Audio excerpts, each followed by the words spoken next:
Hi, this is Paul Grantham again, consultant clinical psychologist with SDS seminars, with the second part of what you can expect of our BPS-approved certificate in trauma treatments.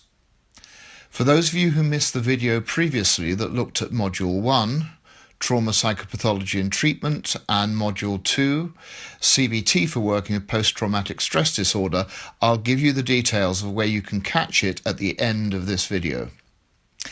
Let me carry on where I left off previously and tell you a little bit about Module 3 and Module 4 of the certificate. Module 3, New Approaches to Traumatic Grief and Loss.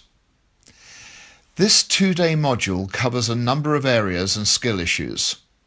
It will increase your understanding of sudden, unique, or repeated forms of loss for clients, including suicide, torture, violent forms of loss, or simply those associated with very high levels of conflict and emotion. You will have an opportunity to explore 7 key factors determining a client's loss experience and the role played by psychological theories such as Strobe's dual process model and positive psychology. Issues relating to multiple losses, along with the challenge of working with repeated cognitive rumination and intrusive distressing thoughts, will also be examined. Recurrent anger and guilt within grief reactions, as well as the clinical question of whether the client's grief or trauma should actually be treated as a priority. These are also examined in some degree of detail. Book now at bit.ly/trauma treatments. Options for therapeutic strategies, research on how grief work can be harmful for some clients, and the focus within cognitive work are also explored. How should you work with unreasonable guilt and resentment, as well as genuine causal guilt as well?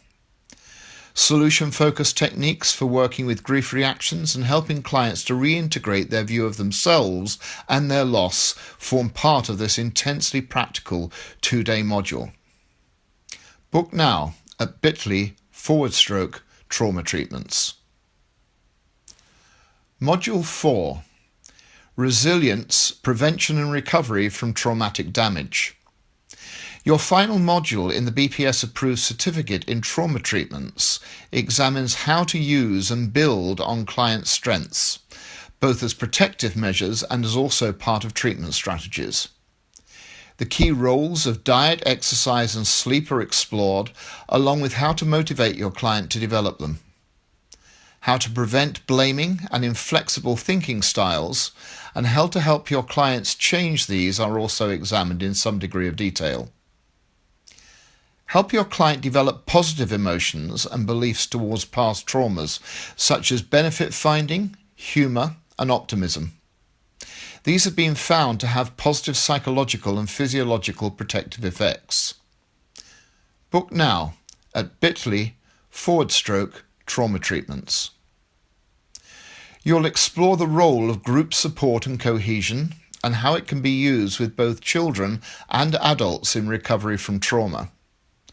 Plus, how survivor pride can be developed in clients, which enables a significant shift in both attitude towards past trauma as well as emotional reactions to it. You'll also learn practical skills training relating to problem solving, personal goal setting, and impulse control strategies. The development of perseverance in the face of trauma, in part through the growth and articulation of personal values, is also examined.